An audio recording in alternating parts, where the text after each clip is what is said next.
I think we'll go to the Thursday statement first, and then I'll hear the point of order, and then I understand there's a further intervention on the question of privilege. The honourable member for Skeena-Oakley Valley. Mr. Speaker, it's with great interest that we ask the government what's the plan for coming legislation. We know the Ways and Means has been adopted. Unfortunately, the Budget Implementation Act is next. We're very curious as to the timing of this debate, how long the government is expecting, and if they remain committed and addicted to their recent penchant for time allocation. This addiction is worrisome in the democratic sense. We know they might like to evoke it on motion 312, but they can't.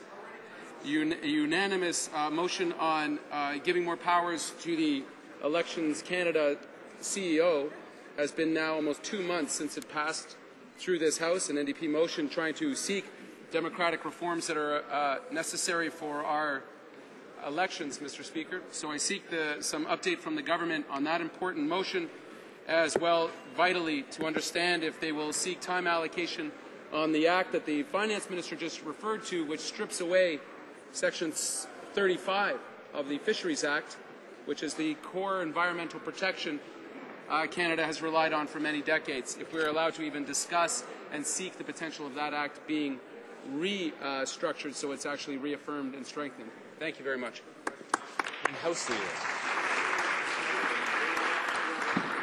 Monsieur le Président. Mr. Speaker, first I want to begin by welcoming the new House Leader for the official opposition.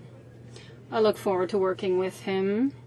I anticipate a positive and constructive approach. This question, which one of his first questions, which I think related to the issue of the motion of this House dealing with the Chief Electoral Officer and concerns about whether the statute in place is appropriate for him to do his job. I believe that motion had an expectation of about half a year, I think, before the government was to respond. So I anticipate that we will fulfill that. Earlier today, on his question about the budget, the government did introduce Bill C-36, the Jobs, Growth and Long-Term Prosperity Act. This bill implements key measures from Economic Action Plan 2012. Our plan is working, as we've already created nearly 700,000 net new jobs since the recession, and most of these are, of course, full-time jobs. Canadians want to see a productive, hardworking and orderly Parliament focusing on their priority, the economy. Thus, we hope to have this bill come to a vote on May 14th. That target will allow members to study this bill, which implements important measures from the budget that Parliament has already approved.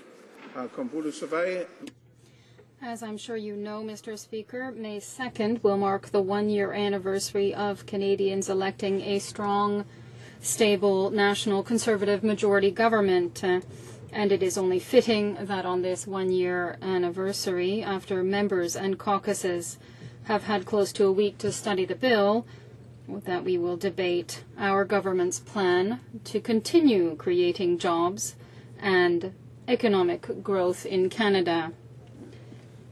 We will continue debate on the Jobs, Growth and Long-Term Prosperity Act on Thursday, May 3rd and Friday, May 4th. Well, study week, before that debate starts, we will cover other business. So this afternoon we will complete debate on the NDP opposition motion.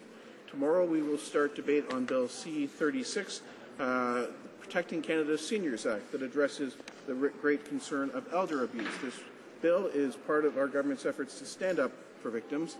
This is the end of what has been an important National Victims of Crime Awareness Week, where we saw the Prime Minister make an announcement of increased support for families of missing children. We also saw the introduction of Bill C-37, the Increasing Offenders Accountability for Victims Act, which follows through on our campaign commitment to double the victim surcharge that convicted criminals pay. Le lundi 30 avril, Monday, April 30th will be the second allotted day. In that case, I understand we will debate a Liberal motion. I would invite the Honourable Member for Westmount Ville-Marie to share with all members and indeed with Canadians what we will be debating that day so that Honourable Members can prepare. Debate on Bill C-26, the Citizens Arrest and Self-Defence Bill. Based on my discussions with the new Opposition House Leader, I'm confident that we will complete that debate early in the morning. Then we will move on to Bill S-4, the Safer Railways Act, which was reported back from committee yesterday. Given the importance of improving the safety of our railways, I hope that this bill is able to pass swiftly. Since I anticipate a productive day on Tuesday, I will then call Bill C-36, but only in the event that we did not finish earlier, that is tomorrow, followed by Bill C-15, the Strengthening Military Justice in the Defence of Canada Act, a piece of legislation which has now been around for 3 parliaments and should get to committee where it can again be studied. Thank you very much, Mr. Speaker.